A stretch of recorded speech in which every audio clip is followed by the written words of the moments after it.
This program is rated PG. It contains themes and scenes which may not be suitable for very young audiences. Parental guidance is advised. Be advised that the views and opinions of the hosts and guests do not reflect those of the station.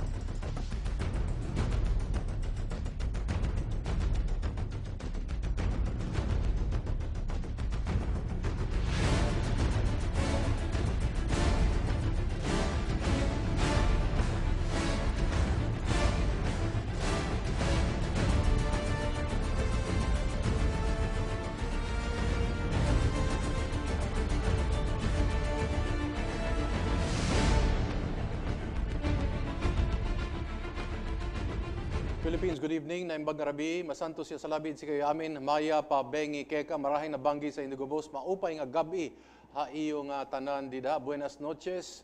Maayong maayong gabi sa Tibok Luzon, Visayas, Mindanao up to Sabah. Bismillahirrahmanirrahim. Assalamualaikum warahmatullahi taala barakatuh. Ako po si Eric Espina at ito ang inyong nag-iisang republika. Dahil po may bago na po tayong PNP chief, ay tamang-tama po na ating pag-uusapan po ay tungkol po sa PNP Community Relations. We have a slew of topics that we are going to be discussing tonight. We are going to be looking at and examining their Balik Eskwela program, their Police Natin Caravan, what's the new brand for the PNP, what are the marching orders, and later down the program maybe we can talk about the national ID system and maybe slightly about the SIM registration of our telephones. We have none other than Police Chief Superintendent, Director PNP for Police and Community Relations Group, Rodel Sermonia. Good evening. Good evening, sir. Good evening. Okay, what's the marching orders of our Chief PNP now? Actually po, lahat naman po ng programa na ipinapatupad ng ating bagong Chief PNP ngayon, Police Director General Oscar Bayalde, ay nagsimula pa ng mga programang ito at panahon pa ni former Chief PNP Bato de la Rosa. Lalong-lalo na yung war against drugs natin, pinagpatuloy po ng ating bagong Chief PNP. Sa katunayan nga po ay talaga pang mas matindi pa mga operation na ginagawa ng ating mga kapulisan. At of course, nabigyan din ng emphasis yung recovery and wellness programs ng mga nag-surrender voluntarily. Okay. So napakaganda po na lahat po ng ating kapulisan in partnership with the different sectors of our community and with the local government units ay talaga pong sinusulong nila na mabigyan ng magandang programa yung mga nag-surrender voluntarily. And there are 1.3 million and still counting po. Okay. Ang tuloy-tuloy na nagsusurrender sa programang Tokhang. Yung Tokhang po, ito po yung knock and plead program ng Philippine National Police. So tuloy-tuloy po yung programa natin. At binigyang emphasis po ng ating bagong Chief PNP yung internal cleansing. Yes. So the internal cleansing started even during the time of Police Director General Bato de la Rosa. Sa katunayan nga po, nung panahon po ni General de la Rosa ay nagtatagpo siya ng task force. Ito po yung Counterintelligence Task Force sa pamumuno ni Senior Superintendent Jose Chiquito Malayo. At nung umupo po si General Albayalde ay lalo pa niyang pinagigting at hindi lamang po yung task force na ang nanguhuli ng ating mga kapulisan na i-involve sa mga illegal activities, gumagawa ng mga kasamaan, kundi pati ang ating mga line units. They have their own counterintelligence units na rin po na siyang nagpapatupad at nag-i-implement para malinis ang ranks ng Philippine National Police. Ang daming ginagawa ng police kanila. Okay, let's cut it down to bite sizes. In short, this is a continuing program. Walang binago si PNP Chief Albayalde dun sa kay dating PNP Chief Bato de la Rosa. Yes, sir. Yung war against drugs. Tinuloy talaga lahat? Oo. Yes, sir. Tuloy-tuloy po yung tokhang. Oo. Yung ating internal cleansing, tinuloy at lalo pang pinaigting po. At talagang, sa katunayan nga po, bagong-bago lang yung balasahan na nangyari. Yes, yes. Last Friday. Yes. Talaga pong napakaraming mga nagpalitan. That was expected, no? When you have a new chief PNP, talagang yung balasahan becomes SOP na yun, ano? Or hindi expected yun? Binigyan po nila ng mga more than a month for them to do their best and perform. And of To prove course, themselves? Yes, to prove themselves. Oo. And I think there will be another round of Reshuffle? Yeah, reshuffle that will be done by the hierarchy of the Philippine National Police. When is this expected again? Maybe a few month from now, Okay. second round. Actually po, baka itong mga susunod na mga linggo ay magkakaroon po ng reshuffle ang ating mga provincial directors, city directors, and some chief of police po sa buong Pilipinas. What is, so our people will understand, what is actually the wisdom of the continuous reshuffle? To keep our police on their toes? What is the reason? Of course, it has been a practice, or it's normal for the national organization of the Philippine National Police to continuously reshuffle their the chief of police and the commanders all over the country. Kasi po, lalong-lalo na kung hindi nagpe-perform, kailangan palitan. Okay. Yung iba naman ay overstaying na rin po. Okay. 2 years, Okay. dapat palitan na rin. And then, of course, may mga na-promote, kailangan bigyan din sila ng pagkakataon na maging commanders. So it is a continuing process po yung reorganization, reshuffling ng Philippine National Police. And this is part- Especially, it is an opportunity also na yung mga hindi talaga nagpe-perform ay mapalitan na. Kasama rin ito sa internal cleansing? Ah, In one sense, yes. Yes. Will the new chief PNP be also conducting surprise visits that he used to do before?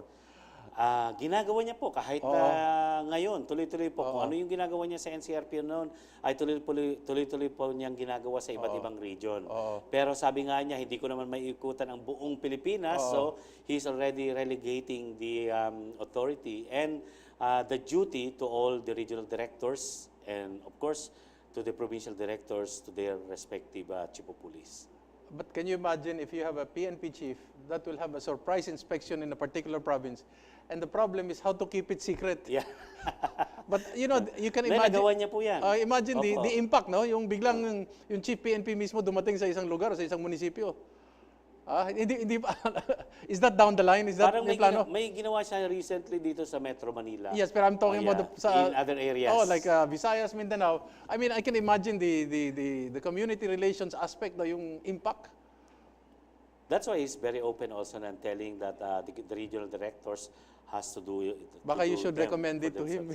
Maybe you can recommend it to him. Hindi, ginagawa po. Oo, Pa siya mismo. Oh, yun, doon by surprise, yung mga munisipyo na so that hindi nila akalain na chief PNP mismo darating. We won't be surprised kasi ginagawa niya po talaga yun. Oo, Ganun po oo. talaga kapursigi ang ating bagong chief PNP. Oo. Pero yung mga masusurpresa, yung hindi nag-expect na darating yung chief PNP. You know?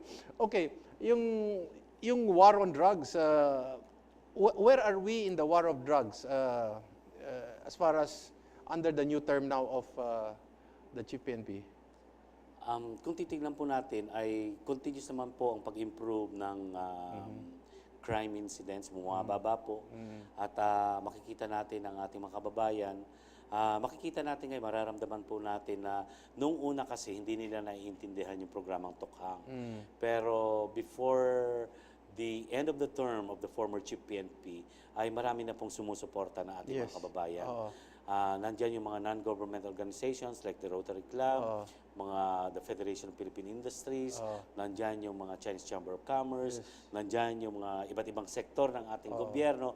Nakakatuwa po na nung naipaintindi namin sa kanila kung ano talaga yung real meaning ng Tokhang ay sila na mismo ang nagsasabi na ano ba ang pwede naming maitulong, lalong-lalo na sa ating mga kababayan na nag-surrender voluntarily.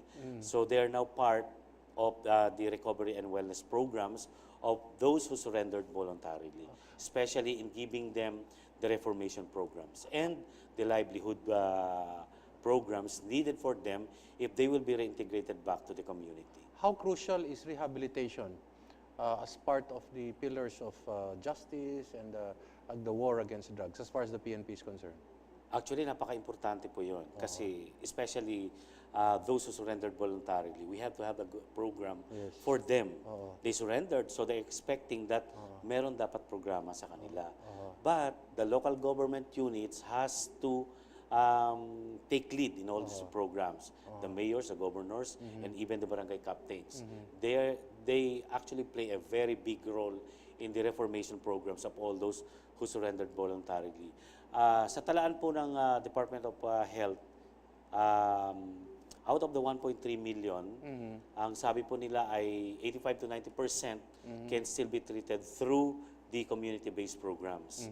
The rest of the remaining 10%, more or less, ay sila po yung pupunta sa mga regular rehabilitation centers po natin. At nabibilang po lamang yung rehabilitation center. Hindi po lahat ng mga probinsya or major cities ay may rehab center. Yes, and then here's the thing now. There are what I'd call rehabilitation organizations that still have a provisional requirement or certification. Is there a way to expedite, for example, the process? Kasi PDEA yan di ba? Is there a way by which the PNP can help them in order to expedite also so that they can help in the rehabilitation process? Kasi there are only very few accredited rehabilitation centers. Meron po tayong mga government rehabilitation center, meron din mga private, and then those who will undergo the rehab in those centers accredited by the Department of Health has to get a court order. Yes, yes. For example, Juan de la Cruz. Yes, yes. Dadalhin nila si Juan de la Cruz doon, kailangan may court order. Oo. Pero yung mga community-based programs po, Ongoing.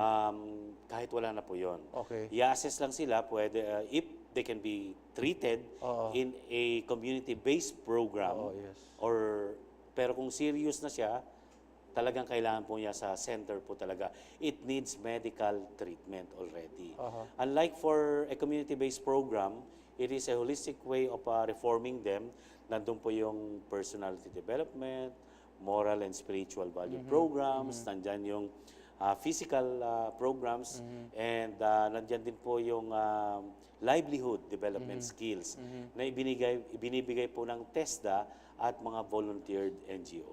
How crucial is the livelihood part of the rehabilitation, and I don't know whether the moral and psychological support, if in your own experience, which one has a greater impact on the drug dependent when we return in Republica?